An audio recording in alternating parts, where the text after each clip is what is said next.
Hello students.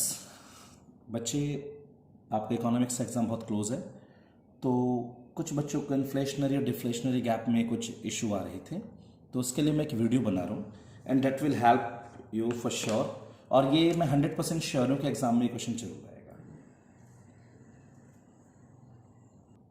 तो देखेंगे मेरे साथ बेटा, हमें जो पढ़ना है इन्फ्लेशनरी गैप और डिफ्लेशनरी गैप से जुड़ा हुआ कॉन्सेप्ट पढ़ना है। तो सबसे पहले मैं आपके साथ जो बात करने वाला हूं वो करूंगा एक्सेस डिमांड की।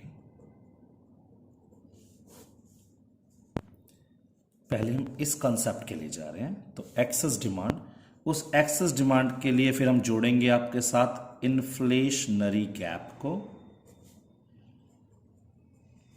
ठीक है सर। तो बच्चे, जैसे कि नाम बता रहा है एक्सेस डिमांड, तो एक्सेस डिमांड कब होती है? जब आपका, देखो आपने एक कर्व बनाया है, एक कर्व कैसे बनेगा आपको पता होना चाहिए। एक छोटी सी फिगर आप बनाना बेटा, ये आपका एएस एग्रीगेट सप्लाई और ये है आपका एडी एग्रीगेट डिमांड, और ये आपका जो यहां पे हमने एएस दिखाया है आउटपुट को, और यहां पर हमने दिखाया है एडी एग्रीगेट डिमांड, और जहां ये काटते हैं इसे बोलते हैं हम इक्विलिब्रियम लेवल ऑफ इनकम। तो ये फिगर तो आप बनाएंगे चाहे आप कोई भी क्वेश्चन कर रहे हैं, चाहे आप इन्फ्लेशनरी गैप का कर रहे हैं, चाहे आप डिफ्लेशनरी गैप कर रहे हैं, ये क्वेश्चन तो ये फिगर आपको बनानी है। अब बात क्या है, एक्सेस डिमांड। जब नाम ही एक्सेस डिमांड है तो डिमांड ज्यादा है, तो बेटा आप एक ऊपर कर्व बनाना है, इसके ऊपर इसका नाम रखना AD1 एक्चुअल। क्या ये? एक्चुअल। अब ये थोड़ा सा ऊपर काट रहा है, लेवल यहां पर आ गया, तो ये जो आपको गैप नजर आ रहा है, ये जो गैप है, this is known as inflationary gap. क्या बोलते हैं इसको? Inflationary gap. Sir inflationary gap क्यों बोलते हैं? बच्चे, जब डिमांड ज्यादा होती है तो मार्केट में रेट बढ़ने लगते हैं, और रेट बढ़ते हैं तो महंगाई, उसे तो महंगाई बोलते हैं, महंगाई इन्फ्लेशन है, तो एक्सेस डिमांड की वजह से इन्फ्लेशनरी गैप होता है। तो एक्सेस डिमांड क्या है? इसका नाम आप ई रख लो, इसका नाम E1 रख लो। When planned AD is more than planned AS। अगर planned AS से ज्यादा है, मतलब अगर AD एग्रीगेट सप्लाई से ज्यादा है, तो उसे हम क्या बोलेंगे? उसे हम बोलेंगे एक्सेस डिमांड। ठीक है, इसे आप प्लांट भी बोल सकते हो, मैंने आपको क्लास में भी पढ़ाया था, प्लांट भी बोल सकते हो, एक्सेंटी भी बोल सकते हो, तो दोनों में से कैसे बोल सकते हो? When planned AD is more than planned AS, it is excess demand। इसे हम क्या बोलते हैं? Excess demand. और एक्सेस डिमांड की वजह से मार्केट में क्या सिचुएशन आती है? इन्फ्लेशनरी सिचुएशन आती है। तो अब बात आ रही है कि अगर आपसे कोई पूछने लगा सर इन्फ्लेशनरी गैप क्या है, तो आप क्या बोलोगे? आप देख लो, इस वाली एडी और इस वाली एडी के जो बीच का डिफरेंस है, इसे हम इन्फ्लेशनरी गैप बोल रहे हैं। तो inflationary gap is the measure of difference between actual AD, यानी कि ये वाली, and AD required for full employment या इक्विलिब्रियम लेवल। यानी इक्विलिब्रियम वाली एडी और एक्चुअल एडी के बीच का जो डिफरेंस है उसे हम इन्फ्लेशनरी गैप बोलते हैं। आपको समझ में आ गई होगी बात ही, इन्फ्लेशनरी गैप क्या है। अब बात आती है कि हम इसे कैसे कंट्रोल कर सकते हैं। अब हमें कंट्रोल करना है, तो मैं सबसे पहले मॉनेटरी पॉलिसी के टूल आपके साथ डिस्कस करने वाला हूं। अगर आपसे कोई पूछे मॉनेटरी पॉलिसी क्या होती है, तो आप बहुत इंटेलिजेंट है सभी बच्चे, आप बोले ना मॉनेटरी पॉलिसी क्या है? Policy adopted by RBI। किस लिए? To control money supply and credit. इससे RBI मनी सप्लाई और लोन को कंट्रोल करता है। एक ऐसी पॉलिसी है, इससे RBI मनी सप्लाई और लोन को कंट्रोल करता है। ठीक है सर। तो अब सबसे पहला हम पॉइंट देख लेते हैं बेटा। आरबीआई की जो मॉनेटरी पॉलिसी है उसमें दो मेजर होते हैं, एक तो होते हैं क्वांटिटेटिव और एक होते हैं क्वालिटेटिव। क्वांटिटेटिव मेजर और क्वालिटेटिव मेजर। मैं आपसे फिर कह रहा हूं 100% एग्जाम में आएगा क्वेश्चन, 100%। तो क्वांटिटेटिव में सबसे पहला होता है बैंक रेट। बैंक रेट बच्चे ये वो रेट है जिस पर आरबीआई कमर्शियल बैंक को लोन देता है, at which RBI provides loan to commercial bank.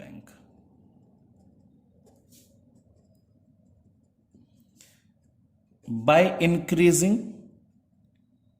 or decreasing bank rate, RBI can influence credit in the economy। इसे बढ़ाकर और घटाकर आरबीआई इकोनॉमी में क्रेडिट यानी लोन को इन्फ्लुएंस कर सकता है। मानते हो आप ये बात। अब जो आपका क्वेश्चन है, अब अगर इन्फ्लेशन में बात कर रहे हैं आप यानी एक्सेस डिमांड, तो आप लिखना ड्यूरिंग इन्फ्लेशन। बेटा इन्फ्लेशन का मतलब महंगाई। महंगाई कब होती है सर? महंगाई जब होती है जब लोगों के पास पैसा होता है, उनकी डिमांड ज्यादा होती है। तो आप ये बताओ आरबीआई क्या चाहेगा? लोगों के पास पैसा ना पहुंचे, तो आरबीआई क्या करेगा? बैंक रेट को बढ़ाएगा। अगर बैंक रेट बढ़ जाएगी तो उससे लोन लेना महंगा हो जाएगा। अगर लोन लेना महंगा हो जाएगा तो लोग लोन नहीं लेंगे, उनकी परचेजिंग पावर कंट्रोल हो जाएगी और डिमांड कम हो जाएगी। हाँ सर बिल्कुल सही बात है। तो during inflation RBI raises bank rate, RBI bank rate को बढ़ाता है, विच मेक्स क्रेडिट डियर, जिससे लोन लेना महंगा हो जाता है, and discourage people to borrow loan, और ये लोगों को डिस्करेज करता है कि वो लोन ना लें। Thus their purchasing power goes down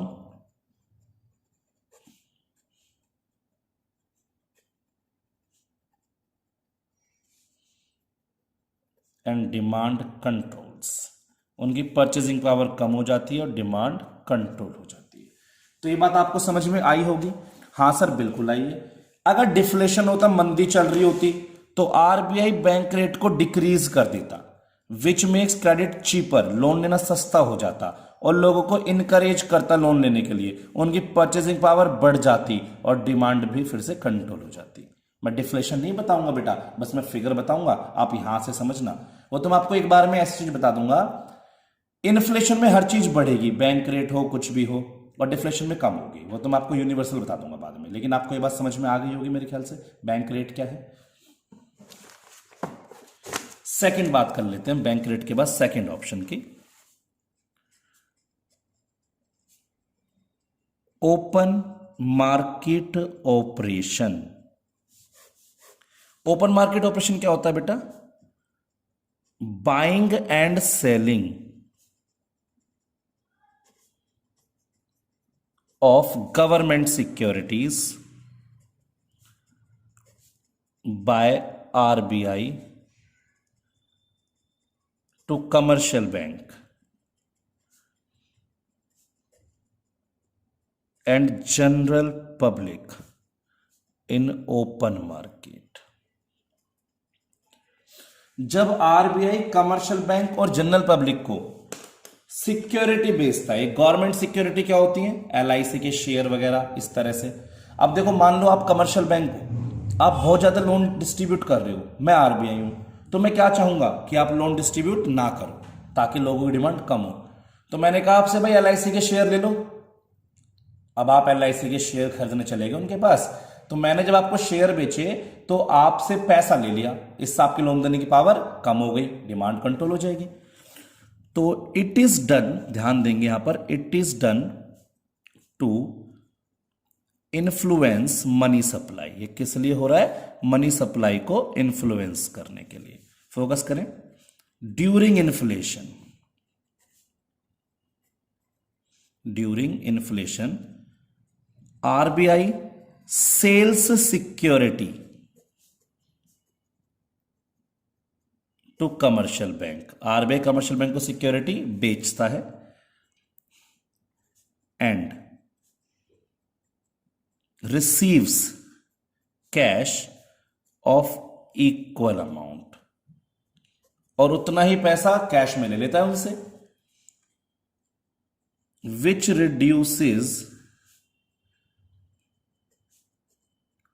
credit giving power of commercial bank, जिससे कमर्शियल बैंक के लोन देने की पावर कम हो जाती है एंड दस कंट्रोल्स डिमांड, और उससे डिमांड भी बेटा कम हो जाएगी। आई होप क्लियर होगा आपको। और डिफ्लेशन में क्या होगा, सिक्योरिटी बाय कर लेगा जिससे बदले में उन्हें कैश दे देगा और उन्हें क्रेडिट देने की पावर क्या हो जाएगी, बढ़ जाएगी और डिमांड कंट्रोल हो जाएगी। ठीक है sir. Next, legal reserve ratio. बेटा वर्ड्स को पकड़ने की कोशिश करना, कभी तुम बाद में राइटिंग वगैरह ढूंढने लगो, क्योंकि मैं इतना टाइम में बहुत जल्दी वीडियो नहीं बना सकता इस तरीके से। LRR लीगल रिजर्व रेशो, उसमें सबसे पहले कैश रिजर्व रेशो CRR आप अच्छे से जानते हैं क्या होती है, और एक स्टैचूटरी या स्टैचुअरी लिक्विडिटी रेशो। ये क्या होता है, कैश रिजर्व रेशो, जो पार्ट कमर्शियल बैंक, हर एक कमर्शियल बैंक को अपने डिपॉजिट का कुछ पार्ट आरबीआई के पास रखना, पता है ना आपको। The part of deposit that commercial bank has to keep with RBI in form of cash reserve. अब क्या होगा, during inflation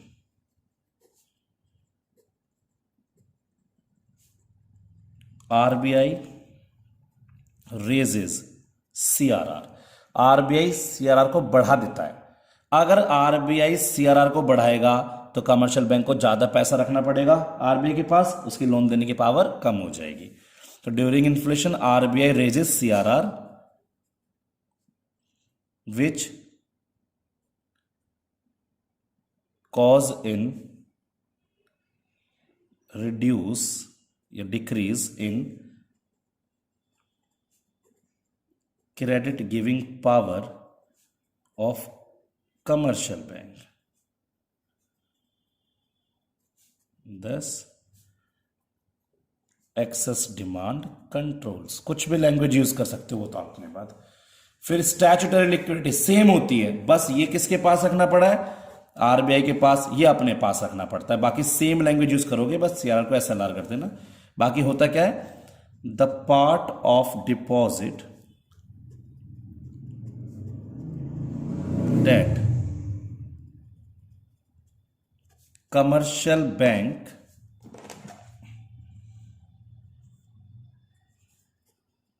has to keep with itself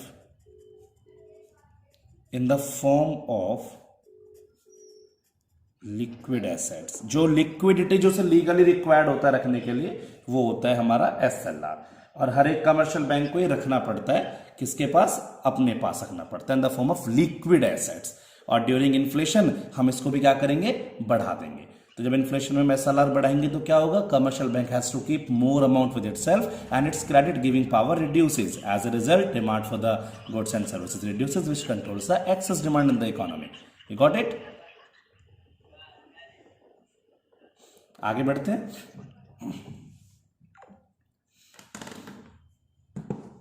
now तो हमने अब ये भी कर लिया, तो दीज आर, हाँ एक और है बेटा इसमें, वैसे दो और है कहने के लिए बस, वो repo rate.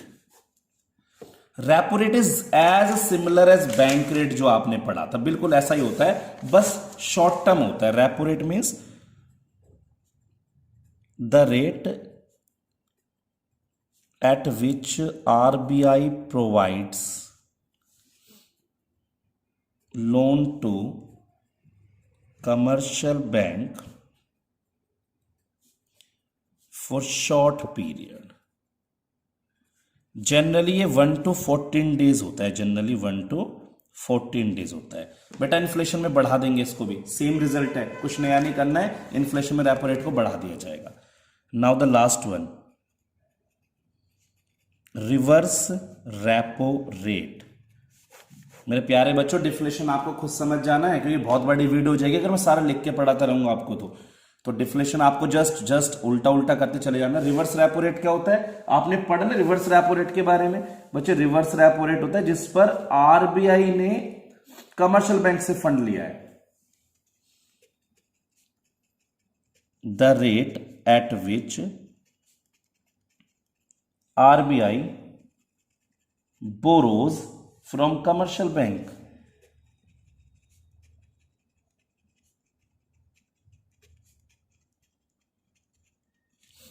at the rate at which RBI borrows from commercial bank। अब आप खुद ही बताओ इन्फ्लेशन में क्या करेगा कमर्शियल बैंक, इसको भी बढ़ा देगा, आरबीआई बढ़ा देगा ना इसको भी।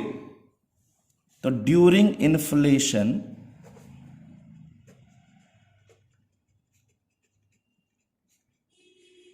RBI raises reverse repo rate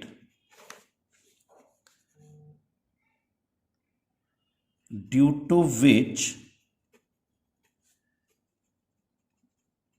commercial bank gives more amount to RBI as it gets higher interest। अब कमर्शियल बैंक को ज्यादा इंटरेस्ट मिलेगा तो ज्यादा पैसा देगा आरबीआई को। पावर ऑफ क्रेडिट, लोन देने की पावर बाहर वालों कम हो जाएगी, power of credit goes down and demand controls, और जो एक्सेस डिमांड मार्केट में हो रही है वो कंट्रोल हो जाएगी। तो आई थिंक आपको मेरी ये बात समझ में आ गई होगी अच्छे से। आपको ये सारे क्वांटिटेटिव मेजर मैंने बता दिया, आपने चीज नोटिस करी है, इन्फ्लेशन में आपने सबको बढ़ाया है, चाहे बैंक रेट हो वो भी बढ़ाया आपने, चाहे सीआरआर वो भी बढ़ाया, एसएलआर भी बढ़ाया, रेपो रेट भी बढ़ाया, रिवर्स रेपो रेट भी बढ़ाया। सर ये तो ठीक है, आगे क्या करेंगे बेटा, मैं आगे आपको कराऊंगा इसके बाद क्वालिटेटिव मेजर इसके। सर इंपॉर्टेंट है क्या, एक इंपॉर्टेंट है बेटा, बस पहले वही करा दूंगा।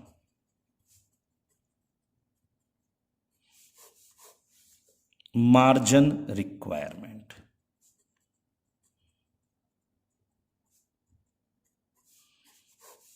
मार्जिन रिक्वायरमेंट, सर मार्जिन क्या होता है बेटा, मार्जिन ये होता है, मैं एक बैंक के पास गया, मैंने कहा सर मेरे पास ये फोन है आप प्लीज इसको ले लो। बैंक ने कहा कितने का, मैंने सर 1,30,000 का लिया था। मैंने कहा सर इसके ऊपर लोन दे दोगे मुझे। बैंक ने देखा, हाँ कह रहे ठीक है दे देंगे भाई लोन तो इसके ऊपर तुम्हें, लेकिन लोन इसके ऊपर तुम्हें 1,00,000 रुपए का ही मिलेगा बस।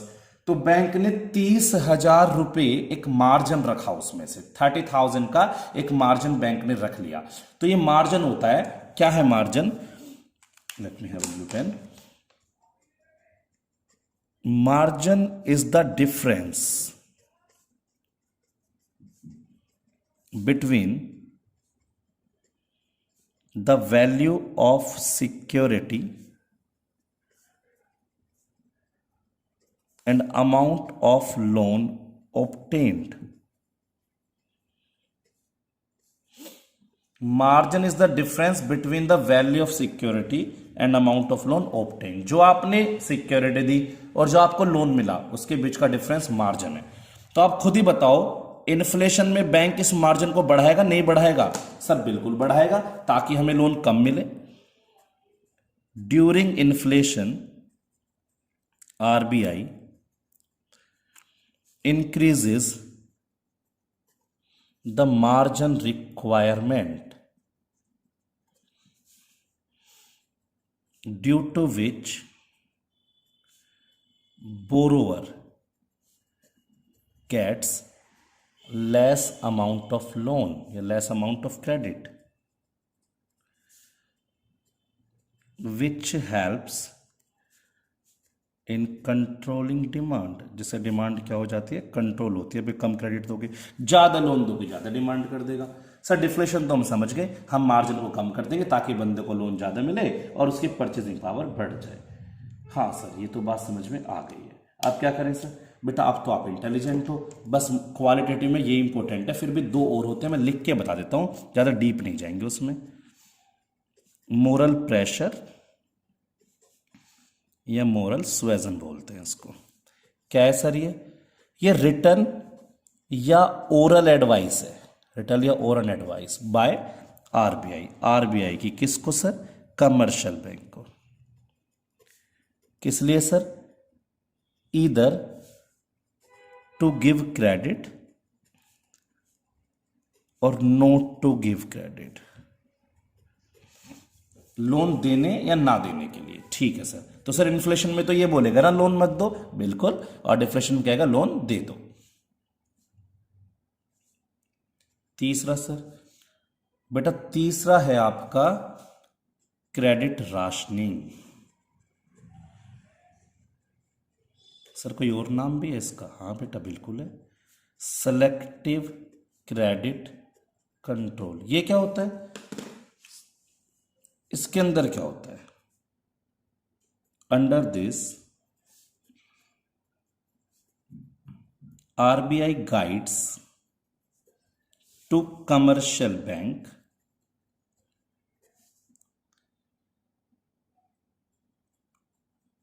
About the category of credit.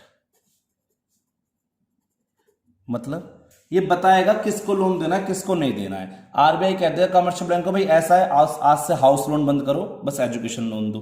मतलब किसको लोन देना है, किसको नहीं देना है, ऐसी कैटेगरीज में बताएगा। ठीक है, तो under this RBI guides commercial bank about the category of credit, it will guide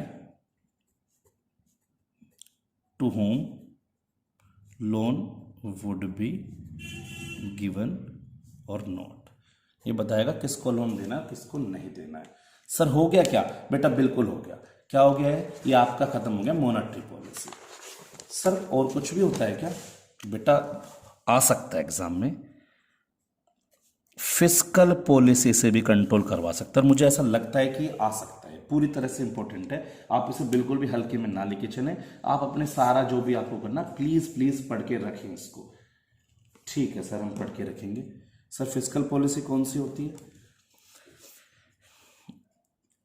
it is government policy. ये गवर्नमेंट की पॉलिसी होती है, also known as revenue and expenditure policy. ठीक है सर। इसका पहला टूल रेवेन्यू पॉलिसी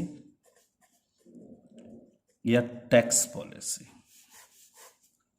इसका पहला टूल है रेवेन्यू पॉलिसी या टैक्स पॉलिसी। अब आप खुद बताइए, गवर्नमेंट की इनकम का एक बड़ा पार्ट कहां से आता है? सर टैक्सेस से आता है। बिल्कुल लिखो, a large part of government revenue is generated in the form of taxes। तो गवर्नमेंट की रेवेन्यू का बड़ा पार्ट कहां से आता है? टैक्स से आता है। ड्यूरिंग इन्फ्लेशन यानी कि excess demand, government should increase tax rate and also impose new taxes। ये खाली ये भी लिख सकते हो, इंक्रीज टैक्स। आप खुद बताओ, महंगाई है, महंगाई का मतलब लोग डिमांड कर रहे हैं, तो गवर्नमेंट क्या करेगी? टैक्स बढ़ा देगी और नए टैक्स लगा देगी। जब गवर्नमेंट टैक्स बढ़ाएगी तो लोगों की परचेजिंग पावर कम हो जाएगी, which reduces disposable income of people, जिससे लोगों की डिस्पोजेबल इनकम कम हो जाएगी। एज आ रिजल्ट, जिसकी वजह से their purchasing power goes down, उनकी परचेजिंग पावर कम हो जाएगी, एंड एक्सेस डिमांड क्या होगी, कंट्रोल। आप समझ गए मैं क्या बताना चाह रहा हूं? Yes sir. और डिफ्लेशन में टैक्स कम कर दो ताकि लोगों के पास पैसा बचे और वो अच्छा खासा पैसा खर्च कर सके, तो you can do easily these things ना। हाँ जी sir. Next, expenditure policy.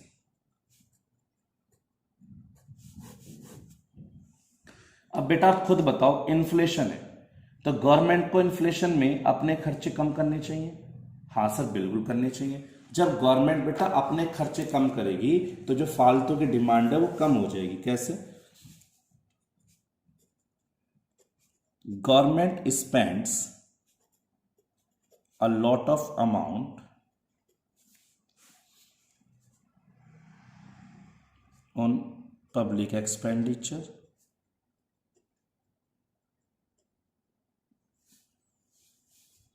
cause it is consumer and producer both, ये दोनों होती है, कंज्यूमर भी प्रोड्यूसर भी है। इन्फ्लेशन में क्या करना चाहिए इसको? गवर्नमेंट शुड रिड्यूस, भाई अपने खर्चे रोक लो। इन्फ्लेशन में जो गवर्नमेंट फालतू खर्चा कर रही है मार्केट से कंट्रोल कम कर लो, जिसमें मार्केट में डिमांड अपने आप ही कम हो जाएगी। तो government should reduce its expenditure, जो इसके अननेसेसरी खर्चे हैं, on non essential and non development items. Kejriwal OD1 पे खर्च कर रहा है, क्या फायदा है? जरूरी थोड़ी हो पैसा खर्च करना, ठीक है, ऐड करवा रहा है दुनिया भर के। अभी वो आया था वहां का भगवंत मान, क्या नाम था उसका, जो अभी इन्होंने पंजाब में वो बनाया मुख्यमंत्री, उसको बुलाया, चारों तरफ पोस्टर लगा दिया, ऐड लगा दिया। भाई क्या जरूरत थी इस खर्चे की? बेकार में तो खर्चा हुआ और मार्केट में दुनिया भर की महंगाई बनती है इन चीजों से, क्योंकि मनी आउटफ्लो होता है, लोगों के पास परचेजिंग पावर आती है। तो government should reduce its expenditure on non essential and development items. बात समझ में आती है आपको? To correct the excess demand.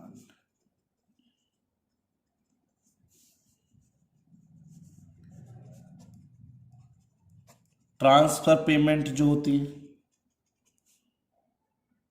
Should be reduced, बेकार की चीजें, ठीक है, बस आप कर सकते हैं। तो reduction in government expenditure will reduce excess demand. बेटा दो बहुत है, फिस्कल पॉलिसी के दो टूल बहुत हैं आपके लिए, बाकी एक और दो होते हो रहे हैं, वो जरूरत नहीं पड़ेगी आपको। हेडिंग देख लो बस, ये दो मेन है जो आएंगे। एक डेफिसिट फाइनेंसिंग भी होता है, डेफिसिट फाइनेंसिंग, इसे इशूइंग ऑफ करेंसी भी बोलते हैं। तो इन्फ्लेशन में आपको ये डिक्रीज करना चाहिए, डेफिसिट फाइनेंसिंग को कम करोगे तो मनी सप्लाई रिड्यूस हो जाएगी। एक होता है पब्लिक बोरोइंग। पब्लिक बोरोइंग मतलब लोगों से लोन लेना। तो इन्फ्लेशन में आपको रेज करनी चाहिए, क्योंकि अगर आप पब्लिक बोरोइंग करेंगे तो पब्लिक का पैसा आपके पास आ जाएगा और ये जो एक्सेस डिमांड है कंट्रोल हो जाएगी। ठीक है बच्चे, तो बेटा मेरी तरफ से एक्सेस डिमांड हो गया। बस अब मुझे एक चीज बतानी है आपको लास्ट, सर क्या रह गया? डिफ्लेशनरी गैप की फिगर, बाकी तो आप खुद इंटेलिजेंट हो। AS/AD equilibrium level of income, AD1 actual, क्योंकि डिफ्लेशनरी गैप डेफिशिएंट डिमांड पे बने ना बेटा। और ये क्या है? Under employment. क्या है सर? Under employment. ठीक है बात ये। तो यहां पे पहले बनेगा डेफिशिएंट डिमांड। डेफिनेशन दे दोगे, जब प्लान्ड AD कम है प्लान्ड AS से। ठीक है, और डिफ्लेशनरी गैप की डेफिनेशन भी आप दे दोगे, इन दोनों के बीच का डिफरेंस ये वाला। हाँ जी सर हम दे देंगे, बस बाकी तो आप इंटेलिजेंट हैं। बस याद रखना इन्फ्लेशन में बैंक रेट भी बढ़ा था, सब कुछ बढ़ा था, डिफ्लेशन में सब कम होगा। ठीक है बेटा, मैं वीडियो अपलोड करता हूं, आप फटाफट से एकदम बिल्कुल हैप्पी हैप्पी फील करो।